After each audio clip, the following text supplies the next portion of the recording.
सर्वेभ्यो नमः। देववाणी संस्कृतम YouTube channel में आप सभी का हार्दिक अभिनंदन है। मित्रों, नीति शतकम को पढ़ रहे हैं और क्रम में आज हम नीति शतकम की सज्जन पद्धति के 2 श्लोक मैंने आपको पढ़ा दिए हैं। आज हमारा तीसरा श्लोक है, 63वां श्लोक। ठीक है, ये हमने अभी तक नीति शतकम के 62 श्लोक पढ़ा दिए आपको। आज 63वां पढ़ेंगे और ये सज्जन पद्धति का तीसरा श्लोक है। ठीक है, ये श्लोक है, ये आपका शिखरणी छंद में है। इसका जो छंद है वो शिखरणी है। ठीक है, इसके अंदर भी जो महान लोगों के अंदर, सज्जन लोगों के अंदर कौन से गुण होते हैं उनको बताया गया है। ठीक है, आइएगा। तो इसमें कहाँ कहाँ ये एक पद है, पहले इसको थोड़ा कहीं कहीं प्रिंटिंग मिस्टेक होती है, उसको सही कर लेते हैं। ठीक है, चलिएगा।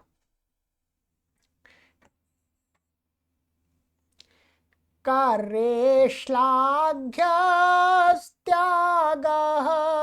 शिरसि गुरुपाद प्रणयिता मुखे सत्यवाणी विजयी भुजयोर्वीर्यमतुलम् हृदि स्वस्थावृत्तिः श्रुता अधिगता। ये श्रुते अधिगतैकव्रतफलम् विनाप्यैश्वर्येण प्रकृतिमहतां मंडनमिदम्। ठीक है, ये श्रुते है यहाँ वास्तव में, वो गलत, एक ही मात्रा रह गई है। ठीक है, आइएगा अन्वय कर लेते हैं। इसका अन्वय है, कार्ये श्लाघ्यः त्यागः शिरसि गुरुपाद प्रणयिता मुखे सत्यावाणी भुजयोः विजयी अतुलं वीर्यम् हृदि स्वस्था वृत्तिः श्रुते अधिगताय एक व्रत फलम। तो अधिगतैक अलग कर दे, अधिगत एक व्रत फलम ऐश्वर्येण विना अपि प्रकृति महताम इदम मंडनम। ठीक है, सरल हो गया उसका।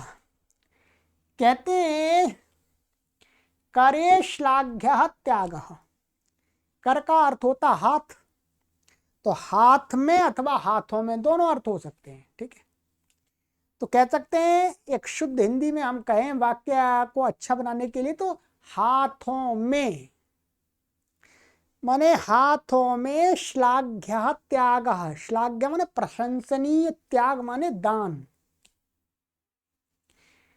अर्थात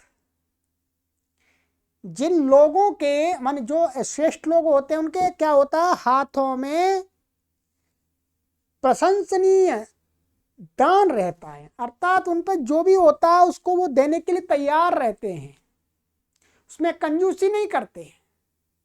जब वो किसी को देते हैं तो वो प्रशंसनीय होता है, लोग उस दान की प्रशंसा करते हैं।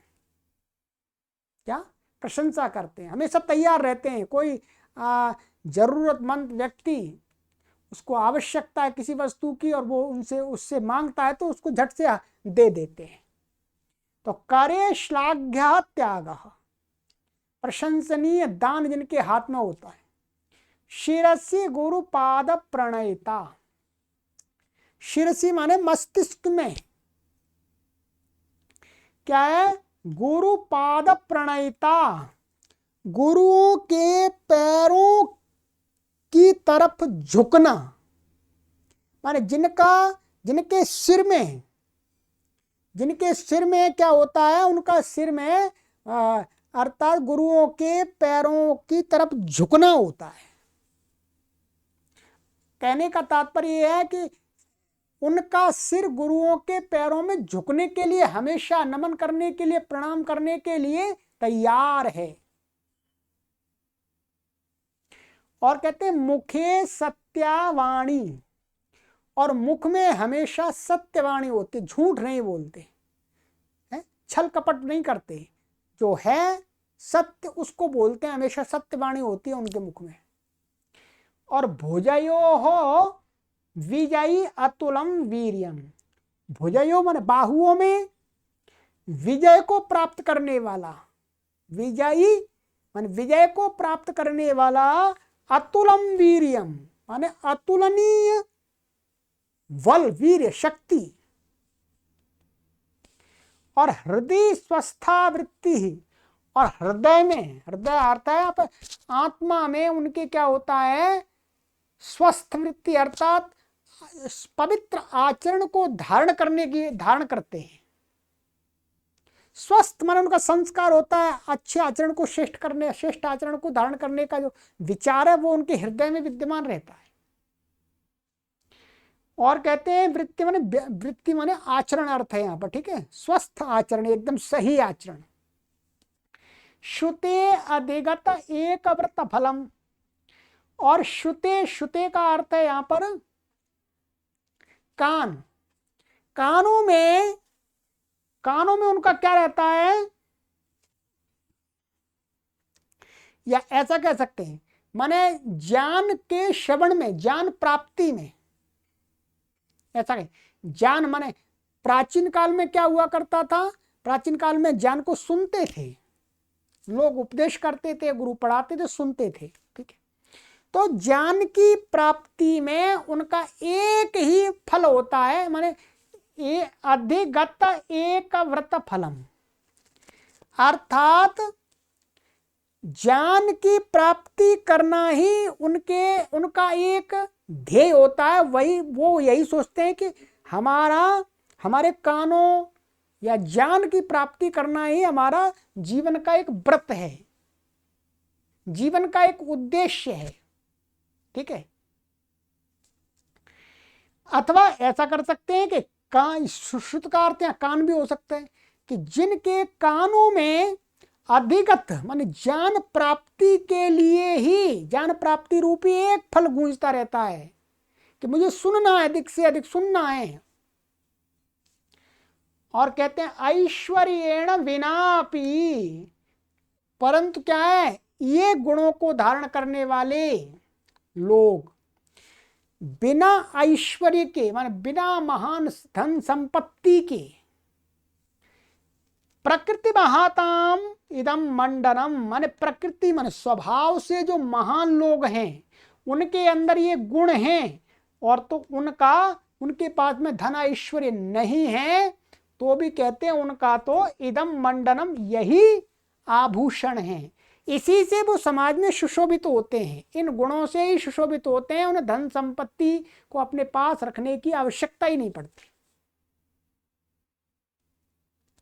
कहने का तात्पर्य ये है कि जिन लोगों के अंदर ये गुण होते हैं उनका समाज में बिना धन संपत्ति के भी सम्मान होता है, उनकी प्रशंसा होती है, उनका यश होता है, उनकी कीर्ति होती है। और यदि ये गुण नहीं है, धन संपत्ति, बहुत सारा ऐश्वर्य है, तो भाई बहुत सारी धन संपत्ति है, देने की इच्छा नहीं है, कोई मांगता है तो एक चवन्नी भी नहीं देते, तो लोग निंदा करते हैं, उनकी प्रशंसा नहीं करते। तो ये श्रेष्ठ लोगों के गुण बताए हैं कि ये महात्माओं के, महान संतों के, महान श्रेष्ठ पुरुषों के ये गुण हैं, ठीक है। चलिएगा, कुछ कठिन नहीं है। तो इसमें करे ये सप्तमी व्यक्ति एक वचनांत है, श्लाघ्यः त्यागः, तो विसर्ग को सत्व हो गया है संधि से, तो श्लाघ्यस् त्याग हो गया, ठीक है। श्लाघ्य प्रशंसनीय त्याग। शिरसी ये सप्तमी व्यक्ति एक वचनांत है, ये तो प्रथमा व्यक्ति एक वचनांत है, ठीक है। गुरुपाद प्रणयिता, तो ये प्रथमा व्यक्ति एक वचनांत है। गुरुओं के पैरों में प्रणयिता माने झुकना, ठीक है। तो मुखे सप्तमी ये प्रथमा व्यक्ति वचनांत है, ठीक है। और मुखे सप्तमी व्यक्ति वचनांत, सत्या वाणी प्रथमा व्यक्ति वचनांत है। ये विजयी भुजयो, विजयी प्रथमा व्यक्ति वचनांत है। भुजयो सप्तमी व्यक्ति द्विवचनांत है, ठीक है। भुजाओं में। वीर्यम अतुलम, तो वीर्यम अतुलम विजयी ये सभी क्या है, समानाधिकरण है, विशेष विशेषण है। हृदय सप्तमी व्यक्ति एक वचनांत है। स्वस्था वृत्ति, वृत्ति क्या है, स्त्रीलिंग है, इसलिए स्वस्था स्त्रीलिंग बना दिया, प्रथमा व्यक्ति एक वचनांत है। श्रुते सप्तमी व्यक्ति एक वचनांत है। यहाँ पर संधि नहीं की हुई, संधि नहीं करेंगे क्योंकि श्लोक में अक्षर कम हो जाएंगे, ठीक है। श्लोक में संधि करना कोई अनिवार्य नहीं होता, ठीक है। तो और अधिगतई का व्रत फलम ये प्रथमा व्यक्ति एक वचनांत है, ठीक है। विना अव्यय पद है, अपि अपि अव्यय पद है, तो विना अपि अकासवर्ण दीर्घ हो गया, और आगे ऐश्वर्यण तो एको एणची हो गया, अपि का पी का ई यण हो गया। ऐश्वर्येण तृतीया का है। प्रकृति महताम माने प्रकृते है महता महांतः, महांतः प्रकृति महानता तेषाम प्रकृति महताम, प्रकृति में स्वभाव से महान, ठीक है। तो पंचमी तत्पुरुष समास हो जाएगा इसमें। तो ये षष्ठी व्यक्ति बहुवचनांत है। मंडनम और इदम, तो मंडनम प्रथमा व्यक्ति एक वचनांत है, इदम अपि प्रथमा व्यक्ति एक वचनांत है, नपुंसकलिंग का इदम का, ठीक है। तो ये हो गया। चलिएगा, बहुत सुंदर सुंदर इसमें बातें आ रही हैं सज्जन पद्धति में, ठीक है। अब आगे हमारा सज्जन पद्धति में आएगा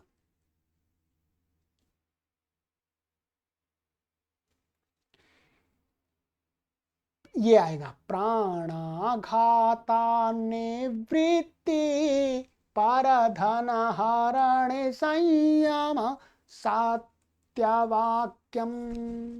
चलिए एक एक श्लोक की वीडियो बना रहा है जिससे आप सभी आराम से देख लें और कुछ भी देख लें, ठीक है। सीरीज बना दी नीति शतकम नाम की, उस पर क्लिक कीजिएगा। और आपसे एक अपेक्षा रखते हैं कि आप अधिक से अधिक लोगों तक इसको शेयर करके ले जाएं। ऑनलाइन माध्यम से हम आचार्य भर्तृहरि के द्वारा जो बताई गई अच्छी अच्छी बातें उनको तो पहुंचा दें आखिर, ठीक है। चलिए, सर्वेभ्यो नमः।